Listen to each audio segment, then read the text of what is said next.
Bismillahirrahmanirrahim. Assalamu alaikum dear students. Welcome to the class lecture recording of CS 312 Theory of Automata and Formal Languages. So lately I was having queries regarding assignment submission at the Turnitin of the course 3S CS 362L. Assignment 2 that was of system matrix, kernel programming, Windows API, जो कि CP assignment थी आपकी। उसमें मैंने आपको class ID और जो password है वो व्हाट्सएप ग्रुप पे भी सेंड कर दिया है और जो फेसबुक पे आपका स्टडी ग्रुप है वहाँ पे भी शेयर है। उसके बाद अगला क्वेश्चन स्टूडेंट्स का था। Let me also share with you one by one मैं आपकी क्यूरीज को यहाँ पे रिस्पॉन्ड करूँगा। लेट मी फर्स्ट ओपन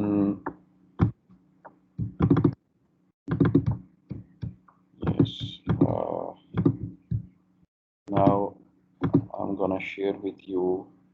सबसे पहले तो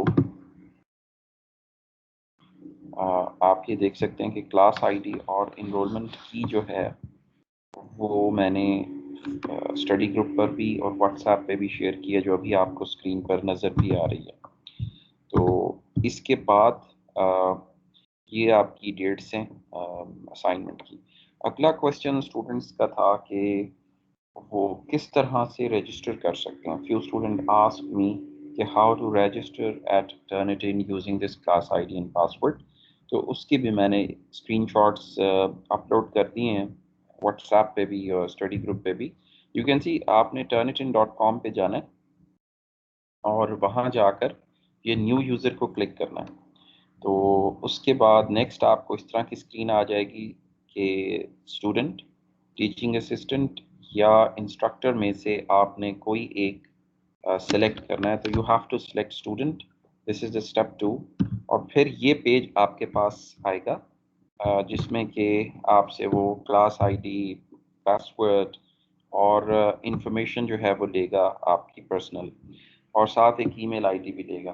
तो यहाँ पे अब कुछ स्टूडेंट्स की मुझे क्यूरी आ रही थी कि जी उनको एरर मिल रहा है कि class size is full, can not register any other student. ठीक है, तो वो भी एरर आ रहा है और कुछ फिर आपको अगर ये एरर रिमूव हो जाएगा तो आपके सामने ये आएगा, the email address you entered is being used by another Turnitin user. ठीक है, तो ये दो एरर इस पेज पर आपको आ सकते हैं, लेकिन आपने इसके बाद क्या करना है, जब आपको ये ईमेल वाला एरर नज़र आए तो you have to go back to the Turnitin main login page. आपने यहाँ पर आ जाना। वो उसके सर्वर अगर बिजी हो वहाँ पे तो उसमें एरर आ जाता है कि class full can not take any other student. ठीक है, बाज़ औक़ात उनका सर्वर बिजी होता है तो वो उसमें आपको रिस्पॉन्ड नहीं कर पाता है। लेकिन वो रजिस्टर हो जाता है बिहाइंड द सीन। आपका ईमेल एड्रेस जो है ना, वो टर्निटिन से पासवर्ड जो आपने दिया होता है वो आई एग्री कंटिन्यू से वो रजिस्टर हो जाता है। तो आपने फिर इस पेज पे फिर आप जब दोबारा ट्राई करेंगे तो आपको वो एरर आएगा कि email ID is in use. Then you have to come to the main page और आप यहाँ पे अब न्यू यूज़र नहीं क्लिक करेंगे बल्कि ईमेल एड्रेस और पासवर्ड देकर तो आप लॉगिन कर लेंगे। जब आप लॉगिन कर लेंगे तो उसके बाद आपको, लेट मी शो यू कि ये देखिए मैं आपको ब्राउज़र विंडो शेयर कर रहा हूँ। ये अभी मैंने एक यूज़र साइन इन करके देखा है एनोनिमस ईमेल से ना, इसमें टेस्टिंग यूज़र। तो उसके बाद आपको एक वेलकम पेज आ जाएगा और ये देखें ये आप ये उस एनोनिमस यूज़र का ईमेल आईडी है। देखें ये अब आपका आ रहा है। यहाँ पे आपको आएगा कि रजिस्टर इन क्लास, ये BCS 2019 आपको नज़र आ रहा होगा। यहाँ पे दोबारा आपसे वो क्लास आईडी एंड पासवर्ड देगा और फिर आप इस क्लास में रजिस्टर हो जाएंगे। और उसके बाद आपको इस तरह का पेज नज़र आ रहा है, ये असाइनमेंट भी आ रही है और आप सबमिट यहाँ से करके तो अपनी फ़ाइल को सबमिट कर सकते हैं। ये याद रखिएगा कि कुछ फॉर्मेट्स हैं, जैसे स्टूडेंट्स पहले इमेजेस बना दिया करते थे, ये टेक्स्ट को इमेज में कन्वर्ट कर देते थे प्लेजरिज्म से बचने के लिए, तो वो ये आपकी जो टर्निटिन है ये नहीं एक्सेप्ट करेगा वो फाइल्स। सो आपने टेक्स्ट फाइल ही सेंड करनी है। जैसा कि मैंने आपसे कहा था कि कोड को आपने txt फाइल नोटपैड में कन्वर्ट कर लेना है, ठीक है। इसमें एग्जीक्यूटेबल फाइल और दूसरी विजुअल स्टूडियो की जो आपकी वो होती हैं, फोल्डर क्रिएट होता है जब आप प्रोग्राम क्रिएट करते हैं, या अगर आप डॉस मोड पे क्रिएट कर रहे हैं विंडोज स्टैंडर्ड डेवलपमेंट किट में, विंडोज एपीआई जो कर्नल लाइब्रेरीज हैं उनसे डायरेक्ट अगर आप कर रहे हैं, तो वो भी जो फाइल्स हैं EXE NCB CPH वो इस पे अपलोड नहीं होंगी। आपने सिर्फ CPP फाइल्स का और .h फाइल्स का कोड लेना है, उसको नोटपैड में एज टेक्स्ट फाइल आपने सेव कर लेना है, या माइक्रोसॉफ्ट वर्ड में भी कर सकते हैं। डॉक एक्स में आप वर्ड में उसको कॉपी पेस्ट करते जाएं, और जो आपके 10 जो भी आपको असाइनमेंट मिली थी 4-5 आई थिंक प्रोग्राम्स थे, तो वो आपने उसके अंदर पेस्ट करके वर्ड या नोटपैड फाइल में, तो उसको एज डॉक एक्स या TXT सेव करके यहाँ पर अपलोड कर देना है। जिन स्टूडेंट्स की कुछ बच्चों की क्यूरीज थी तो वो मैंने अभी आपकी इंटरटेन कर दी हैं। तो you can refer to the first 7 minutes of the recording of this lecture, जिसमें आपकी जो टर्निटिन की क्यूरीज हैं वो रिजॉल्व हो जाएंगी। ख़ास तौर पे वो जो आपको एरर आ रहा था कि क्लास फुल का can not take more students या ईमेल आईडी इन यूज़, तो वो आपको इसलिए मिल रहा है कि जब सर्वर बिजी होता है तो वो एरर आ जाता है। लेकिन आपकी आईडी जनरेट हो जाती है तो आप उस एरर को इग्नोर करते हुए मेन पेज पे जाएं, साइन इन करें, साइन इन हो जाएगा, वहाँ से क्लास रजिस्टर करें and you can submit the assignment. मैंने खुद अभी जो है एक एनोनिमस यूज़र बना के तो ये करके देखा है, ठीक है। तो ये तो बात हो गई आपकी स्टूडेंट्स असाइनमेंट की, और आई एम होपफुल कि अब आप जो है वो उसको रजिस्टर करके सेंड कर सकेंगे as I did creating a dummy ID. तो अभी मैं ओपन कर लेता हूँ आपकी बुक एंड वी सी के where we were on Thursday, और वहाँ से इसको दोबारा स्टार्ट करते हैं। So I am opening course plan as well as the book. So let me share book with you.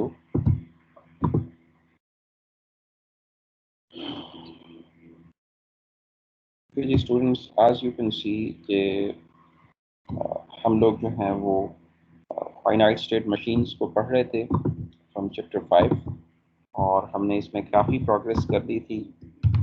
इसकी जो डेफिनेशन है उसको भी हमने देखा था, जो एग्जॉस्टिव डेफिनेशन है मैथमेटिकल वो भी देखी थी 5 टपल वाली।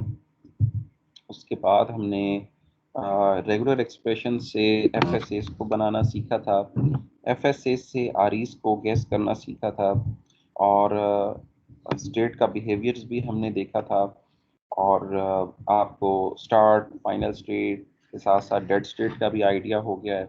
एंड ऑल्सो वी सॉ के 5 टपल के अलावा 3 कंडीशंस होती हैं जो डो नॉट की हैं, कि no path do not exist, multi path do not exist, epsilon edges do not exist. वो 3 कंडीशन आपको पता चल जाती हैं आपकी ट्रांजिशन टेबल यानी डेल्टा से। तो डेल्टा को अभी हमने टेबल की शक्ल में किया है, and still we have to learn after mid terms की डेल्टा लैंग्वेज होती है जो कि डोमेन और रेंज की शक्ल में हम इसको लिख सकते हैं, वो हम बाद में सीखेंगे। अभी हम ट्रांजिशन टेबल के ज़रिए डेल्टा को प्लॉट कर रहे हैं, और आपको मैंने एक टास्क दी थी कि आपने जो 5 टपल्स हैं वो जहाँ तक आपने पढ़ा है उन सब के जनरेट करने हैं, स्टेट्स का बिहेवियर देखना है, और ये जो एग्जांपल्स हैं इनको आप थॉरली एडिट भी कर सकते हैं। जब आप फाइनल स्टेट को तब्दील करते हैं तो पूरे के पूरे FSA का बिहेवियर तब्दील हो जाता है। और हमने ये AAA वाली में देखें, यहाँ पे हमने बिहेवियर इसका चेक किया था कि ये किस तरह से ड्रॉ करते हैं RE से FSA, must condition 1, must condition 2, और फिर आपकी जो नॉन गार्बेज होता है, और उसके बाद ट्रांजिशन टेबल से हम नो पाथ्स को रिजॉल्व करते जाते हैं एज पर लॉजिक ऑफ द प्रोग्राम, और एज अ रिजल्ट आपका FSA जो है वो कंप्लीट हो जाता है। फिर ये फाइनाइट स्टेट मशीन थी जिसमें double A plus double B आपकी एमसी थी, मस्ट कंडीशंस थी। इसमें भी आपने नॉन गार्बेज, और फिर जब नो पाथ को रिजॉल्व करेंगे तो इस तरह की ग्राफ बनेगा और आरी आपकी कंप्लीट हो जाएगी। Also we saw at the end of the last lecture के जो आपके पास फाइनाइट मशीन्स होती हैं वो किस तरह से बनती हैं। ठीक है, ये तो इनफाइनाइट है। फाइनाइट मशीन के हमने दो एफएसएम्स देखे थे। One FSM, FSM stands for finite state machine. ये आपने एक देखा था जिसमें कि BAA जो है वो सिर्फ एक्सेप्ट हो रहा था। इसकी एक निशानी तो ये थी कि फाइनल स्टेट पे आपके पास कोई लूप बैक नहीं था, और इसमें एक डेड स्टेट भी बन रही थी कि BAA के अलावा जो भी वर्ड आ रहा है वो आपकी डेड स्टेट की तरफ जा रहा है। आई एम होपफुल कि आपने इन सब ग्राफ्स के 5 टपल्स लिख लिए होंगे और प्रैक्टिस की होगी इनको बनाने की। इसके साथ साथ आपने देखा कि ये एक लैंग्वेज थी जो AB प्लस BAA एक मज़ीद फाइनाइट लैंग्वेज का FSM था, और इसमें भी आपने देखा कि डेड स्टेट बन रही थी और फाइनल स्टेट पे लूप बैक नहीं था। और फिर आपके पास यहाँ पे अब एक और FSA आ रहा है, और आपने देखा कि इसने ये जो है लैंग्वेज जो है वो आगे दी हुई है। Let us take a trickier example. Consider the finite automation shown below. अब इसका आप बिहेवियर देखें, इसमें आप विन स्टेट पे कैसे पहुंच रहे हैं। जब आपने किसी ग्राफ से उसकी रेगुलर एक्सप्रेशन या लॉजिक या मस्ट कंडीशन असेस करनी होती है, तो व्हाट यू डू, जैसा कि हमने लास्ट लेक्चर में देखा था, हम ये देखते हैं कि स्टार्ट स्टेट से फाइनल स्टेट का पाथ जो है वो क्या जो इनपुट अल्फ़ाबेट हैं वो कंज्यूम कर रहा है। नाउ एक तो आपको साफ नज़र आ रहा है, if you go from -1 from to +3, आप सिंगल ए से वहाँ पे चले जाते हैं and you stay there as long as there are edge. आप इनफाइनाइटली मैनी एज जब तक रीड करते हो आप वहाँ पे स्टे करते हो, विच मीन्स के एक जो मस्ट कंडीशन है वो तो आपको साफ नज़र आ रही है कि A इंटू ए क्लोजर है, A into A closure which becomes A plus. फिर आपको ये नज़र आ रहा है कि अगर आप A के बाद B रीड करते हैं, ठीक है, और उसके बाद फिर आप B रीड करते हैं, इफ़ यू गो फ्रॉम, अगर आप A के बाद B रीड करोगे, पहला A रीड किया आप 3 पे चले गए, फिर आपने B रीड किया तो आप कहाँ पे चले गए, A2 पे। फिर आपने A रीड करते रहोगे जब तक आप इधर ही रहोगे, फिर B रीड किया तो 4 पे पहुंचे, और फिर B रीड किया तो 3 पे पहुंचे। यानी कि अगर B आएगा तो ऐसा मालूम पड़ता है कि B को 3 बार आना चाहिए। अगर A प्लस आ गया फिर तो ठीक है, या A इंटू ए क्लोजर, फिर तो आप जीत गए। लेकिन अगर आपकी कहानी शुरू ही B से हुई, आप 1 से अगर B रीड करें तो देखें कैसे पहुंच रहे हैं आप, B B B, 3 दफ़ा B आपने रीड किया तभी आप पहुंचे। बीच में कुछ गार्बेज हो सकता है। अब देखें यहाँ पे B आने के बाद ए क्लोजर गार्बेज है, ये स्टेट 2 पे A का लूप बैक है, ये भी एक क्लोजर है। फिर स्टेट 4 पे A का लूप बैक है, ये भी आपके पास एक गार्बेज है, विच मीन्स के आप जीतोगे या तो आपके पास रेगुलर एक्सप्रेशन स्टार्ट होती है A इंटू ए क्लोजर से, और अगर कहीं पर भी B आ जाए बाद में उसके B, तो फिर आपको चाहिए ट्रिपल B। ठीक है, 3 B's आपको चाहिए होंगे, और 3 के बाद अगर चौथा भी आ जाए, स्टूडेंट्स देखें, आपने एक बी रीड किया, 1 से 2 पे गए, दूसरा बी रीड किया, 4 पे गए, तीसरा बी रीड किया, वापस 3 पे चले गए। अब अगर चौथा भी आ गया तो फिर से काम खत्म हो गया, फिर आपको मजीद 3 रीड करना पड़ेंगे, यानी कि बी जो है वो 3 हो, 6 हो, 9 हो, 12 हो, तब आप विन करते हो। ठीक है, या तो 0 बीज हो, 0 बीज की शक्ल में क्या होगा, ए इंटू ए क्लोजर इंटू 0 बीज। इसका मतलब है कि आपके पास, इसने देखे नीचे आपको बताया भी हुआ होगा, अब आपने इसकी जो रेगुलर एक्सप्रेशन है उसको आपने खुद से थोड़ा समझने की कोशिश करना है कि ये किस तरह से रेगुलर एक्सप्रेशन काम करिए। नीचे इसने बनाई भी हुई है, ये इसने दी हुई है इसकी रेगुलर एक्सप्रेशन, लेकिन you have to construct a regular expression of your own. आपने अपनी समझ से, ठीक है, इसकी रेगुलर एक्सप्रेशन बनाना है। और देखिए मैंने आपको एक्सप्लेन कर दिया कि कितना आसान, इसमें दो ही मस्ट कंडीशंस हमें नज़र आ रही हैं, a into A closure and b in multiples of 3, 3, 6, 9, 12, ठीक है।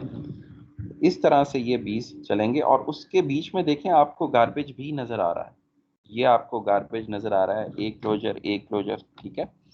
तो आपने किताब में भी उसने रेगुलर एक्सप्रेशन दी है, आपने इस ग्राफ को पढ़ना है, इसके 5 टपल लिखने हैं और इसके बाद आप इस समझ से जो रेगुलर एक्सप्रेशन बनती है उसको आपने राइट करना है और फिर उस रेगुलर एक्सप्रेशन को चेक करने का बहुत ही आसान तरीका है।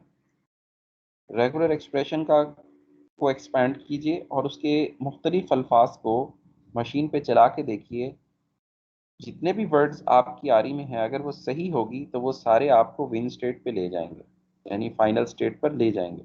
और अगर आपकी रेगुलर एक्सप्रेशन गलत होगी तो उसमें कुछ लफ्ज़ ऐसे होंगे कि जो आपकी आरी के को एक्सपैंड करने से तो बनते होंगे लेकिन वो फाइनल स्टेट पे नहीं जा रहे होंगे, वो कहीं और एंड अप हो रहे होंगे। तो एक तो ये तरीक़ेकार है रेगुलर एक्सप्रेशन को चेक करने का कि आपने सही गेस की है या नहीं।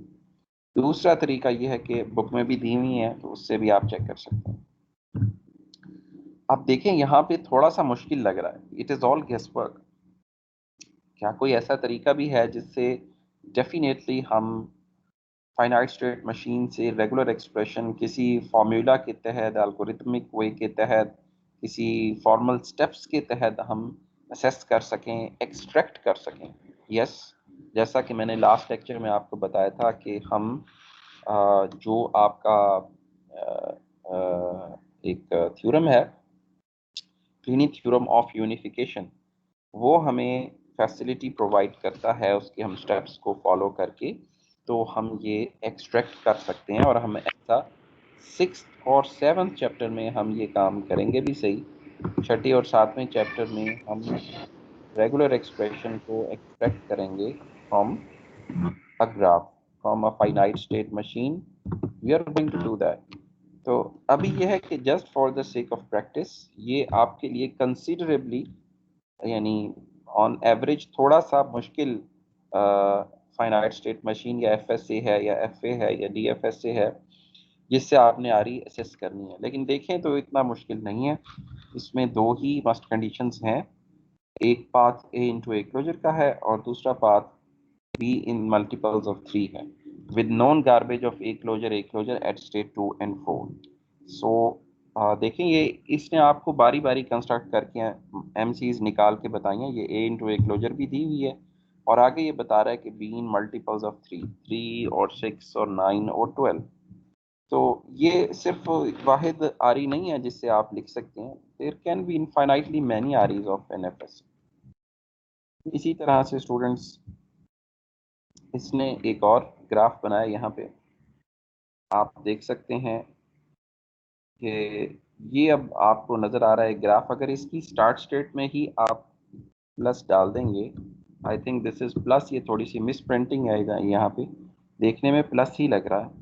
तो अगर ये प्लस है तो आपको पता है स्टूडेंट्स, अगर स्टार्ट स्टेट में प्लस हो तो वो किसको रिकॉग्नाइज करता है? लैम्डा को, यानी कि लैम्डा इस लैंग्वेज का पार्ट होगा, यानी कि ओवरऑल क्लोजर हो सकता है। ये देखिए ये ओवरऑल क्लोजर जो है वो आपको नज़र आ रहा है। अब ये ऊपर वाले ग्राफ से मिलता जुलता ग्राफ है, लेकिन उसमें ए का प्लस था, इसमें ए का क्लोजर है और बी इन मल्टीपल्स ऑफ 3 है again, with a known garbage at this state. इसको आप 2 का नाम दे लें, इसको 3 का नाम दे लें। इसको हम जरा पेंट में लेके चलते हैं और देखते हैं कि इसका बिहेवियर किस किस्म का है। Let me extract this in paint. Now I'm going to share with you paint, MS Paint.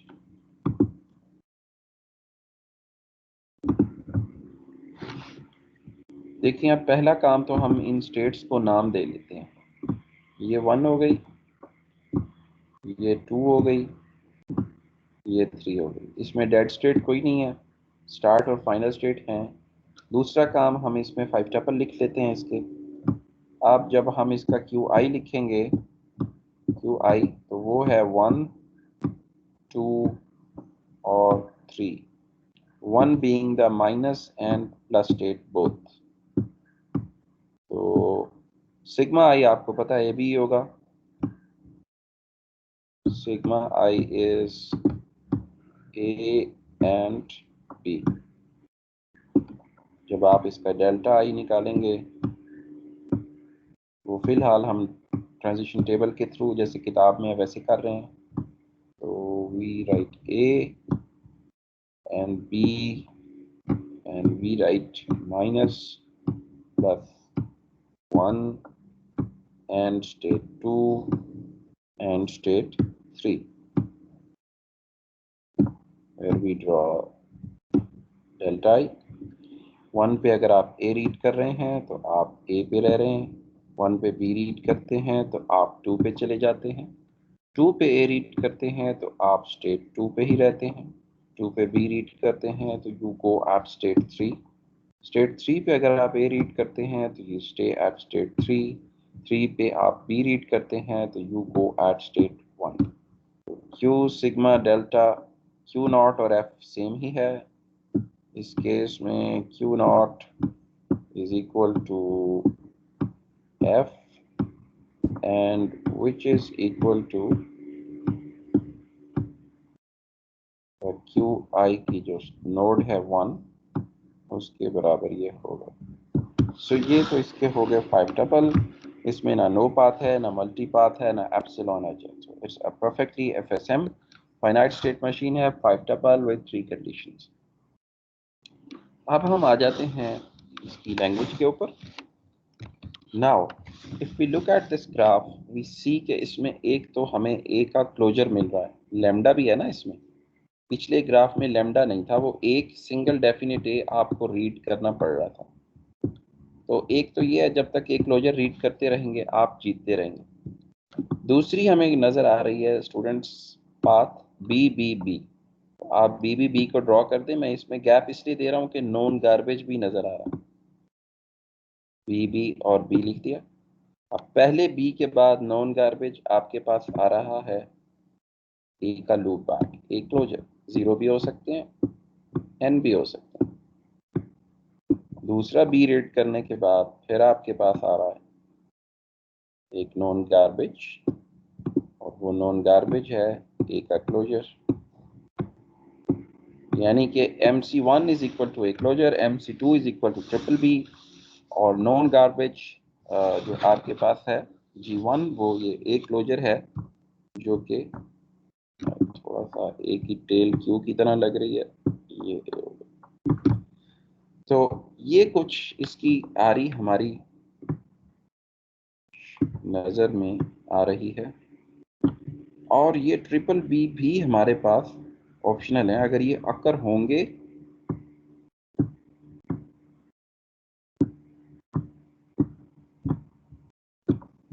ऐसी कुछ कहानी समझ में आ रही है। अब हम किताब की तरफ जाते हैं। दो तरीके हैं, इसको एक्सपेंड करें, इस सेट को, डिफरेंट वर्ड्स को रैंडमली रन करें मशीन पर। अगर वो सब रन होते हैं तो यू प्रोबेबली आप गुड हैं, नहीं होते तो फिर you are not, and that's it. किताब के अंदर से मैं लेके आता हूँ रेगुलर एक्सप्रेशन, और वो आपको पेंट में दिखाता हूँ यहाँ पे, देखें यही आ रही है, A closure B A closure B A closure B A closure whole का क्लोजर। ठीक है, तो ये उसने उसको कंबाइन कर दिया। ठीक है, ए क्लोजर को कंकैटिनेट कर दिया अंदर उसने आके। ठीक है, वो भी ठीक है। और अगर आप वो लॉस्ट हो गई, और अगर आप वो जो तो जी से वापस नहीं आती, और अगर आप वो वाली ले लें, मैं वापस बुक पे चलता हूँ, ये इमेज लॉस्ट हो गया है उसके ऊपर पेस्ट करने से। तो अगर आप उसे इसको मल्टीप्लाई कर दें अंदर तो भी वही चीज़ ही बनेगी, B B A closure B A closure B A closure. ठीक है, A closure into B A closure B A closure B whole का क्लोजर, तब भी ये ठीक था। और अगर आप इसे कंबाइन कर दें तो भी ठीक है। तो देखें, शुरू भी एक क्लोजर से हो रहा है और इख्तिताम भी एक क्लोजर से हो रहा है। अगर आप इसको एग्रीगेट के तौर पे देखें तो एग्रीगेट हमारे पास क्या होगा, ए क्लोजर से शुरू हुए, फिर एक बी आया, फिर एक ए क्लोजर आया, फिर बी आया, फिर एक ए क्लोजर आया, फिर बी आया, फिर आखिर में भी ए क्लोजर आ गया। अगर इसे क्यूमुलेटिव देखें, और अगर एमसी और गार्बेज की शक्ल में देखें तो वो ए क्लोजर से आप कनकैटिनेट भी कर सकते हैं, A closure into B A closure, B A closure, B A closure, ठीक है, का होल का क्लोजर। तो दीज आर द सेम। और ये इसकी रेगुलर एक्सप्रेशन है, और क्योंकि स्टार्ट स्टेट में प्लस है तो इसीलिए ये नॉन प्लस वाली है। स्टार्ट स्टेट से प्लस हटा के कहीं और डाल देते हैं जैसा कि ऊपर था, तो फिर रेगुलर एक्सप्रेशन प्लस की शक्ल में चली जाएगी। अब देखें ये जो है ना यहाँ पे ये बना रहा है, ये ऊपर आपको रही है ना, इट वाज कंस्ट्रक्टिंग कि या तो ए हो MC1, या ट्रिपल बी और बीच में एक क्लोजर हो, ठीक है, ये, और इस होल का प्लस होगा, और इसमें आपने लैम्डा ऐड करना है। क्यों? स्टार्ट स्टेट में प्लस है, ये लैंग्वेज बन गई ना, या आपने एमसीज निकालनी, ए या ट्रिपल बी विद दो गार्बेज, लेकिन अभी इसमें आपने लैम्डा को ऐड नहीं किया, ठीक है। ये देखिए, ये कह रहा है also define the original non lambda language whereas the regular expression define the language of the second machine, ठीक है। तो सेकंड मशीन में आपका क्लोजर आएगा ही आएगा, लैम्डा है, फर्स्ट मशीन में नहीं था।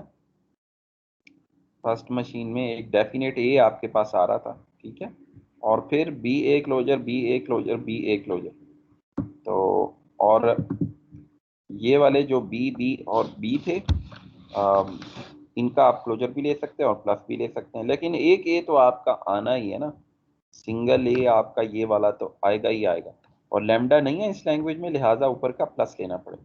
तो ये एक और रेगुलर एक्सप्रेशन इसने दी है। तो मैंने आपसे कहा है कि आपने खुद इसकी अपनी तरफ से गैस करनी है, उस सेट को एक्सपेंड करना है, और उसके वर्ड्स चला कर देखने, ठीक है, उसकी एक्यूरेसी को चेक करने के लिए। तो अभी तो ऐसे गैस वर्क चलेगा इस चैप्टर में। क्लीनी थ्योरम के अंदर हम फिर प्रॉपर स्टेप्स पढ़ेंगे जिससे एक्सट्रैक्ट हो जाया करेगी आ रही। तो ये भी एक ग्राफ था। फिर स्टूडेंट्स आप देखें, ये तो हम बना चुके हैं पहले, ये बुक में अब आया है। आपको याद हो ये अकेले लैम्डा का मैंने वो पेंट पे बनाया था, रिकॉर्डिंग में आपने देखा होगा उस दिन, तो जो अलोन लैम्डा था, ये सिर्फ लैम्डा है, इसमें एक डेड स्टेट भी दी हुई है। फिर देखें, ये वो तमाम अल्फाज over the sigma A B जो ए पे एंड हो, ये उसका ग्राफ है। ये बड़ा इंपॉर्टेंट ग्राफ है, इसको ये 5 टपल्स लिखिएगा और इसकी लैंग्वेज खुद से बनाने की कोशिश कीजिएगा, ठीक है। अब देखें, इसमें जीत आप कब रहे हो, MC क्या है, जब ए रीड किया है, और जब तक ए रीड हो रहा है तो जीत रहे हो, जैसे ही बी आया हार गए। इसका मतलब है कि आपकी MC है डेफिनेट ए, और आखिर में ए आए, फाइनल स्टेट पे ए का लूप है, इसका क्या मतलब है, उस वक्त तक जीतोगे, आखिरी आखिरी लफ्ज ए हो, जैसे ही बी आया आप फिर से किसी और स्टेट पे चले गए।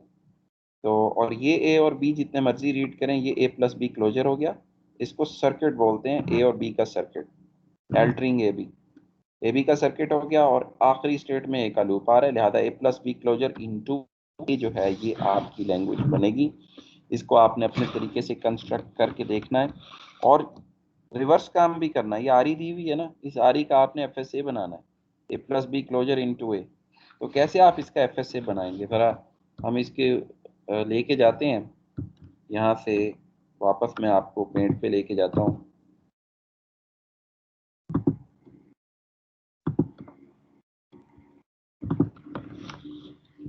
अच्छा, अब हमारे पास जी आरी क्या दी हुई है जी, आरी है हमारे पास ए प्लस बी होल का क्लोजर इनटू ए।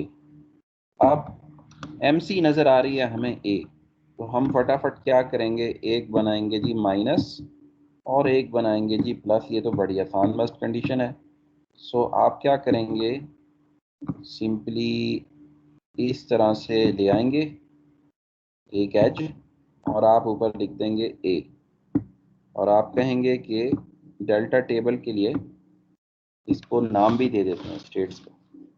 तो लेकिन अब हम अगला काम क्या करेंगे, MC अकेली थी, ड्रॉ हो गई, अब हमने ट्रांजिशन टेबल लिखनी है इसकी। हमारे पास जी एक माइनस की स्टेट है और एक प्लस की स्टेट है।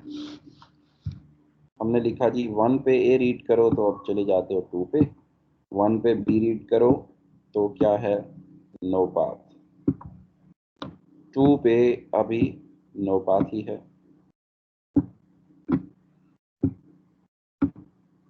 अच्छा, दूसरी हमें यहाँ से एमसी का बिहेवियर पता चल रहा है, आखिरी लफ्ज हमेशा ये होगा। तो हमने क्या किया, ये एक ही एमसी का बिहेवियर है, एमसी तो ड्रॉ हो गई है अकेला एक, ये उसके बिहेवियर से हमने बनाया कि उस वक्त तक जीतते रहोगे जब तक आखिर में ए आता रहेगा। तो ए का लूप लगा दिया, तो 2 पे ए रीड किया तो हम 2 पे ही रहे, ये नो पाथ रिजॉल्व हो गया। अच्छा जी, अब 1 पे जी बी का एज नहीं है। अगर हम दो ही पॉसिबिलिटीज हैं, बी यहीं पे रहे या 2 पे आ जाए। अगर बी 2 पे आ गया फिर तो हम बी से भी जीत गए, हमारी मस्ट कंडीशन वायलेट हो रही है। इसका मतलब है बी 2 पे नहीं आ सकता। अगली ऑप्शन ही सिर्फ यही थी, हमने बी को यहीं पे लूप बैक कर दिया। अब जी 1 पे अगर बी आए तो 1 पे ही रहो, ये नो पाथ भी रिजॉल्व हो गया। अकेला नो पाथ कौन सा रह गया, 2 पे अगर बी आता। अब 2 पे बी आए, दो ही ऑप्शन है, 2 पे ही रहे या 1 पे चला जाए। अगर वो 2 पे रहेगा तो हमारी तो मस्ट कंडीशन वायलेट हो जाती है, आखिर में ए आना चाहिए। तो और कोई हल ही नहीं है, उसे 1 पे जाना चाहिए। ये 1 पे चला गया, यानी कि बी। तो अब 2 पे बी रीड किया तो हम 1 पे चले गए, हमारा एफ एस ए पूरा हो गया। तो ऐसे एफ एस ए हम ड्रॉ करते हैं। मस्ट कंडीशंस पिछली दफ़ा देखें वो दो दो मस्ट कंडीशन थी, ट्रिपल ए ट्रिपल बी वाली, फिर डबल ए डबल बी वाली। मैंने कहा था उसे हेड टेल में भी आपने कन्वर्ट करना है। तो मस्ट कंडीशन ड्रॉ करें, नॉन गार्बेज बनाएं, ठीक है। उसके बाद आप अपने नो पाथ रिजॉल्व करें डेल्टा टेबल में, तो आपका एफ एस ए हो जाएगा कंप्लीट। तो ये बहुत ही सिंपल वे है, एक आसान तरीका है एफ एस ए को बनाने का। तो अब हम वापस बुक की तरफ चलते हैं। तो ये आपने ना ऐसे आरी से भी एफ एस ए बनाने की कोशिश करनी है आप। तो इसी तरह देखें, इसने इसकी आरी नहीं लिखी। ये अब क्या कह रहा है, language in the example above does not include lambda. जाहिर है उसमें स्टार्ट में तो प्लस था नहीं। If we add lambda we get the language of all words that do not end in B. तो डिस्क्रिप्टिवली उसी लैंग्वेज को ऐसे भी बोल सकते हैं। आप देखें ये उसने बना दिया है जी, प्लस माइनस एक ही जगह हो गए। ये देखें वो 2 वाली स्टेट अब फाइनल स्टेट हो गई है, ठीक है। और 2 को ही हमने स्टार्ट स्टेट भी कंसीडर कर लिया। ए का लूप बैक दे दिया, और जितनी मर्जी बी रीड करो आप यहाँ चले जाओगे, जैसे ही आएगा फाइनल पे आ जाओगे। ऊपर वाले ग्राफ को ही थोड़ा सा चेंज किया, माइनस को उठा के यहाँ पे लगा दिया और आपका ग्राफ बन गया। प्लस की स्टेट में माइनस ले गए लैम्डा के लिए। अब ये एक और ग्राफ इसने बनाया, देखें। अच्छा, अब ये काफ़ी ट्रिकी ग्राफ है। इसमें अगर हम देखें हम कैसे पहुंच रहे हैं फाइनल स्टेट पे, तो आप देखें इसमें कि जब तक बी आ रहा है तो आप तो स्टार्ट स्टेट पे ही लूप बैक किए जा रहे हैं, यानी कि बी एक गार्बेज है, वो कोई मस्ट कंडीशन नहीं है। जैसे ही आपके पास एक ए आया आप फाइनल स्टेट पे पहुंच गए, और उसके बाद जितने मर्जी बी आते रहें आप फाइनल स्टेट पे रहेंगे। लेकिन दो दूसरा ए आते ही आप वापस आ गए, फिर आपके पास तीसरा ए आया तो आप फाइनल स्टेट पे पहुंच गए। यानी कि इवन एज आपने देखा आपको हरवा रहे हैं, और ऑड एज आपको जितवा रहे हैं। 1, 2 के बाद 3, 4 के बाद 5, 6 के बाद 7, 8 के बाद 9, ठीक है। तो ये the only letter that causes motion between the state is a. Change state a से हो रही है ना, बी से स्टेशनरी है काम। बीज leave the machine in the same state. We start at minus, we read a first day, we go to plus. A second day takes us back, the third day takes us to plus again. We end at plus after the first, third, fifth, seventh, and so on is. The language accepted by this machine is all words with an odd number of A's, which could also be defined by the RE. वो तो आपको पता ही है ना, even को कनकैटिनेट कर दें single letter से वो ऑड बन जाता है। अंदर इसने देखें डबल ए का क्लोजर डाला है, बाहर सिंगल ए लिख दिया। बाकी आपने जितने मर्जी बी क्लोजर इनके इर्द गिर्द गार्बेज के तौर पे डाल दें, ठीक है, वो आपकी अपनी मर्जी है। इससे थोड़ी सी चेंज भी हो सकती है आपकी आ रही, ठीक है, लेकिन उसमें एज ऑड होंगे और बी गार्बेज हर जगह लगा होगा, बी क्लोजर का गार्बेज, ठीक है। तो ये काफ़ी इंटरेस्टिंग एफएसए है। अभी तो इसका सोल्यूशन दिया हुआ था किताब में, वरना इसको गेस करने में थोड़ा टाइम लगता है। सो मस्ट कंडीशन पे गौर करें, तो फिर आपको आहिस्ता आहिस्ता इसकी प्रैक्टिस हो जाएगी कि ये कैसे काम कर रहा है। इसी तरह से हम यहाँ आ जाते हैं। अब ये भी एक ट्रिकी ग्राफ है, लेकिन इसकी मस्ट कंडीशन बड़े आराम से पता चल रही है। डबल ए एक दफ़ा रीड करना है इसमें, आपको जितवा क्या चीज़ रही है, double A taking you to the final state, यानी कि लैंग्वेज में कहीं डबल ए आना चाहिए, बाकी सारा गार्बेज है आपके पास। A plus b closure into double a into a plus b closure, ये इसकी एक पॉसिबल रेगुलर एक्सप्रेशन है। निस्बतन आसान थी गेस करना इसका। अब देखिए आगे इसने एक और इंटरेस्टिंग ग्राफ बना दिए। इतना बड़ा ग्राफ लग रहा है देखने में, और ये भी बहुत इंपॉर्टेंट ग्राफ है। इसके 5 टपल लिखिएगा और इसको समझने की कोशिश कीजिएगा। It is a language if of start and end with different letters, start with a, and at b, start with b, and at a, ठीक है। तो इसमें आपके पास दो मस्ट कंडीशन है, दो ट्रेन्स हैं, अपर ट्रेन और लोअर ट्रेन। दोनों को अलग अलग आपने 5 टपल्स बनाने हैं, ठीक है। इसकी रेगुलर एक्सप्रेशन क्या बनेगी, a into a plus b closure into b plus a into b into a plus b closure into a. इसकी आरी लिखते हैं नोट पैड पे। So I open a notepad and share it with you.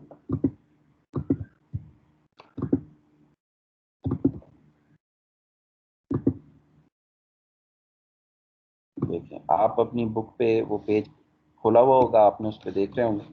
तो इसकी आ रही है हमें जो नज़र आ रही है, one possible regular expression is,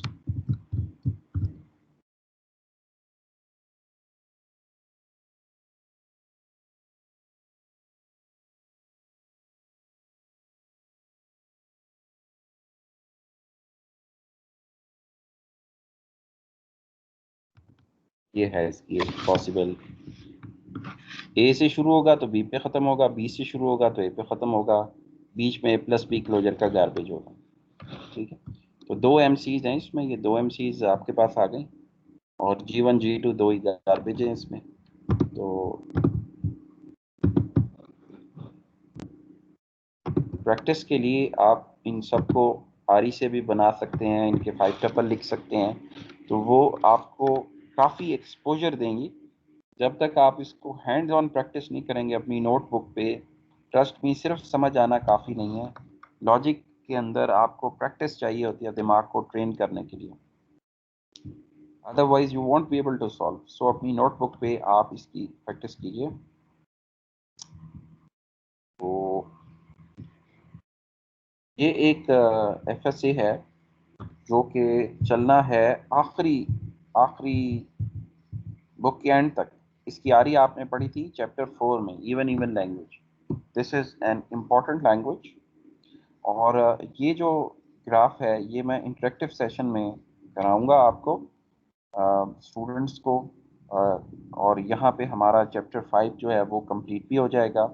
और इसके साथ मैं आपको आगे इसने एक नोट पैड का दिया हुआ है, वो इतना इतना कोई ख़ास नहीं है इम्पोर्टेंट। वो इसको लेक्सिकल रिकॉग्नाइजर कहते हैं, वो मैं आपको बता दूंगा। जो इम्पोर्टेंट है इसमें वो है इवन इवन का FSA, and this is very important FSA, क्योंकि ये आपके साथ चलना है बुक के आखिर तक। इसकी आरी आपने पढ़ी थी, काफ़ी बड़ी आ रही थी इसकी, टाइप 1 टाइप 2 टाइप 3 में। अब देखें ग्राफ इसका काफ़ी स्मॉल है।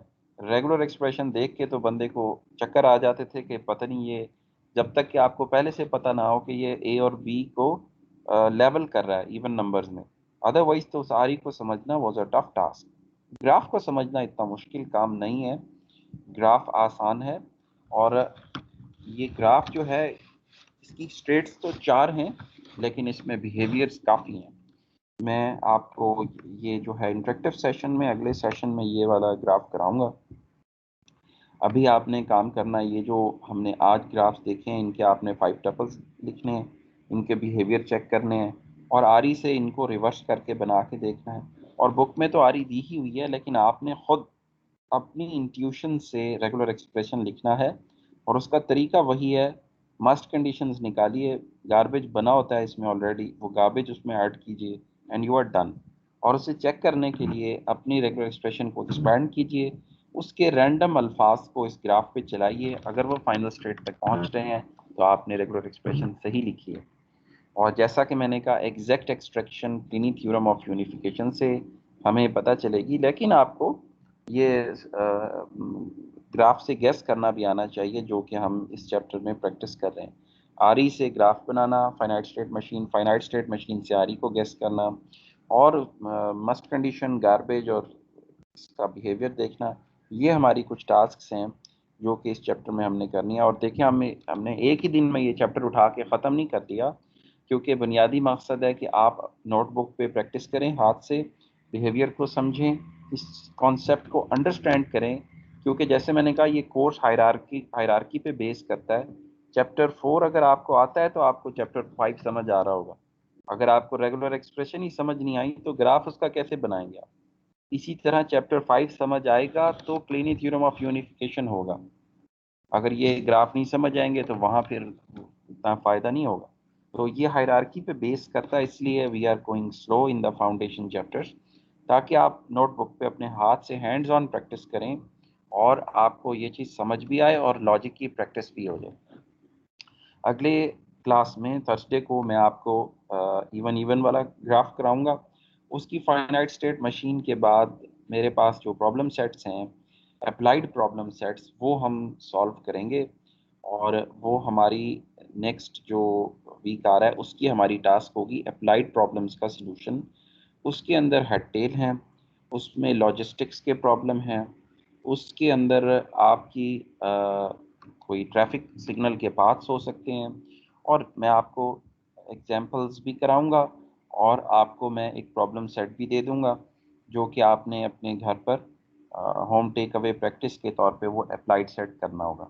ए बी की स्ट्रिंग्स के साथ तो हमने काफ़ी इसमें प्ले कर लिया है, लेकिन इसमें आपको कोई अप्लाइड सवाल नज़र नहीं आए कि कोई ऐसा मसला इसने बताया हो कि जी लॉजिस्टिक्स का इशू है, या जी आपका वेदर फोरकास्टिंग का इशू है, या आपका कोई मैच चल रहा है, या बिजनेस में आपने इन्वेस्ट करना है उसके लिए कोई ग्राफ बनाए। तो हम ऐसे प्रॉब्लम्स लेंगे, और ऐसे प्रॉब्लम आपको प्रॉब्लम सेट जब आपको मैं दूंगा, जैसे ही आप सॉल्व कर लेंगे, अगला मरहला होगा आपका सेमेस्टर प्रोजेक्ट। वो मैं आपको इंशाल्लाह साइन कर दूंगा। इस चैप्टर के बाद आप सेमेस्टर प्रोजेक्ट स्टार्ट कर सकते हैं। बस हमारी एक उसमें कड़ी रहेगी, जुमेरात की क्लास में इंशाल्लाह हम ये इवन का एफएसए करेंगे, और हम इसको रिविजिट करेंगे चैप्टर को। और उसके बाद मैं कुछ एग्जांपल्स थर्सडे को ही कोशिश करूँगा, कुछ थर्सडे को कराऊँगा, कुछ मैं अप्लाइड एग्जांपल्स कराऊँगा मंडे को। और मंडे को जो मैं लेक्चर में कुछ अप्लाइड प्रॉब्लम कराऊँगा, 7 प्रॉब्लम सेट भी मैं दे दूँगा आपको, अपलोड कर दूँगा ग्रुप पे, या वहीं वीडियो लेक्चर में आपको दिखाता जाऊंगा प्रॉब्लम सेट्स। तो वो आपने जुमेरात तक सॉल्व करने होंगे। और थर्सडे को फिर हम, जो अगला थर्सडे होगा इंशाल्लाह, उसमें हम सेमेस्टर प्रोजेक्ट्स को आपके साथ मैं डिस्कस करूंगा। और इंशाल्लाह उससे नेक्स्ट वीक में जो है वो आपको मंडे तक फाइनल हो जाएंगे। And I will tell you कि क्या करना है और किस तरह से करना है। फिर ये होगा कि आप जो जो टूल सीखेंगे, तो ये पहला टूल है ना आपके पास, फाइनाइट स्टेट मशीन्स। फिर आप जो जो टूल्स सीखते जाएंगे मैं आपको बताता जाऊंगा कि इसको इनकॉर्पोरेट करते जाएं अपने सेमेस्टर प्रोजेक्ट में। आपने एक अप्लाइड एरिया चूज कर लिया होगा कोई भी, मेरी कंसल्टेशन के साथ, और उसके बाद आप शुरू वहीं से करेंगे, उसकी लॉजिकल एक्सप्रेशन लिखेंगे, फिर उसकी फाइनाइट स्टेट मशीन बनाएंगे, फिर उस पर आपने आगे पढ़ना है क्लीनी थ्योरम, वो अप्लाई करेंगे। उसके बाद आपने पढ़ना है ट्रांसलेटर्स, जो कि एनिग्मा मशीन ब्रेकिंग की थर्स थी, चैप्टर 8 है उसमें। इसमें तो एक मिसाल दी हुई है छोटी सी मूर मिले मशीन की, हम ट्रांसड्यूसर्स करेंगे। और इंशाल्लाह उसमें कॉन्फ्रेंस पेपर है तमास गाल का, जीरोक्स रिसर्च लैब का। वो कॉन्फ्रेंस पेपर भी मैं आपको देखने के लिए दे दूंगा, वीडियो लिंक आपने खुद देख लेना होगा, तो वो भी देखेंगे साथ। वो ट्रांसड्यूसर्स आप अपने प्रोजेक्ट में ऐड करोगे। उसके बाद हम कॉन्टेक्स्ट फ्री ग्रामर्स को, जो जो टूल पढ़ते जाएंगे आगे, वो मैं आपको बताता जाऊंगा कि 3 से 4 टूल आपने उसके ऊपर अप्लाई करने होंगे, डिफरेंट मशीन्स डिज़ाइन करनी होंगी। और आपकी जो एक छोटा सा एक्सपर्ट इंजन है, एनालिटिकल इंजन जो एनालिसिस कर सकता है, वो आप तैयार कर लेंगे कंप्यूटर थ्योरी टूल्स को इस्तेमाल करते हुए अपने प्रॉब्लम को रिजॉल्व करेंगे। और कंप्यूटर थ्योरी की जो टेक्निक्स हैं ये एग्जॉस्टिव टेक्निक्स हैं। सॉफ्टवेयर इंजीनियरिंग के कोर्स में आप जो मॉडल्स पढ़ते हैं those are non exhaustive models. Minus formal method की बात नहीं कर रहा, formal method for software engineering में काफ़ी हद तक कंप्यूटर थ्योरी का इस्तेमाल है। जो कन्वेंशनल वेज हैं सॉफ्टवेयर इंजीनियरिंग के, जिसमें आप डीएफडी डिज़ाइन करते हैं, स्टेट ट्रांजिशन डायग्राम डिज़ाइन करते हैं, यूएमएल डायग्राम्स डिज़ाइन करते हैं, और आप रिलेशनशिप डायग्राम्स डिज़ाइन करते हैं, lots of other diagram, those all are non exhaustive. उसके अंदर आप तमाम पॉसिबल स्टेट्स को विजिट नहीं करते, उसमें जो रिलायबिलिटी फैक्टर है वो कम होता है। लेकिन जब आप कंप्यूटर थ्योरी के ज़रिए आप डिज़ाइन करते हैं फॉर्मल मेथड्स के ज़रिए, तो यहाँ पे आपके जो सिनेरियोज हैं वो एग्जॉस्टिवली टेस्टेड होते हैं। 100% एक्यूरेसी तो नहीं है, लेकिन बहुत हाई लेवल ऑफ एक्यूरेसी आप अचीव कर लेते हैं। और इसी तरह से आपके सेमेस्टर प्रोजेक्ट के साथ साथ उसमें एक सेक्शन आएगा लिटरेचर रिव्यू का, जिसमें आपने 1 या 2 पेपर्स पढ़ना होंगे, और वो मैं क्लास को खुद भी प्रोवाइड कर दूंगा, जो कि एप्लीकेशन ऑफ कंप्यूटर थ्योरी के मामले में है, रियल टाइम प्रॉब्लम्स को सॉल्व करने के लिए। एक मैं आपको दे दूंगा और एक आपने सर्च करके उसको पढ़ना होगा। तो इस तरह से ये कोर्स हमारा अप्लाइड नेचर का हो जाएगा, आपकी अंडरस्टैंडिंग भी इंशाल्लाह बेहतर हो जाएगी, और आप हैंड्स ऑन एक्सपीरियंस कर लेंगे इसको अप्लाई करने में। और मिड के बाद चल के हम कुछ प्रोग्रामिंग भी इसमें करेंगे, अगरचे इस कोर्स में लैब नहीं है, तो हो सकता है कि कैंपस पे हमें कुछ हफ्ते मिल जाएं, तो हम इसमें थोड़ी सी प्रोग्रामिंग भी करेंगे और सिमुलेटर का इस्तेमाल भी करेंगे विद कंडीशन के कैंपस ऑन इंटरेक्टिव क्लासेस कब शुरू होती हैं, although that is not part of the syllabus directly. और मैं एग्ज़ाम्स में आपसे प्रोग्राम्स नहीं बनवाऊंगा, लेकिन आपको अंडरस्टैंडिंग उसकी होनी चाहिए, क्योंकि वो कंपाइलर के कोर्स में काम आएगा। कंपाइलर में भी लाभ नहीं है, लेकिन उसमें प्रोग्रामिंग का पोर्शन ज़रूर आप इंक्लूड कर सकते हैं।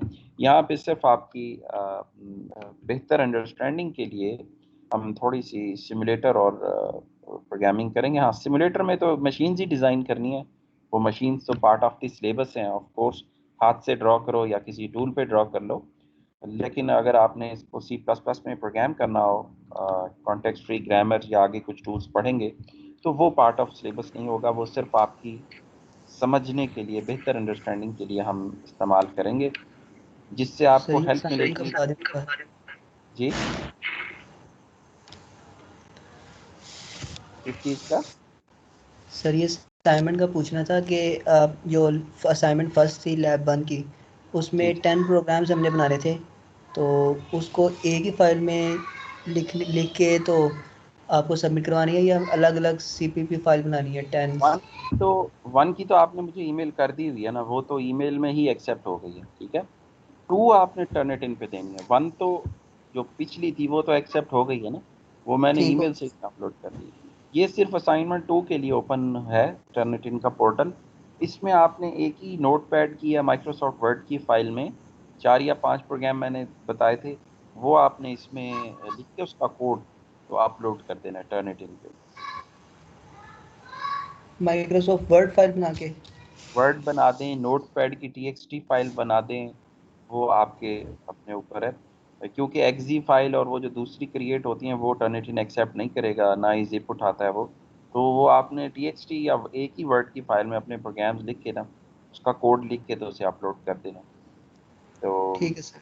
बाकी आईडी बनाने में जो इश्यूज हैं वो मैंने पहले 7 मिनट में आज की रिकॉर्डिंग में डिस्कस कर दी हैं, तो वो भी आपका मसला हल हो जाएगा। मैंने एक डमी आईडी बना के अभी अपलोड करके देखा है, तो वो सही चल रहा है।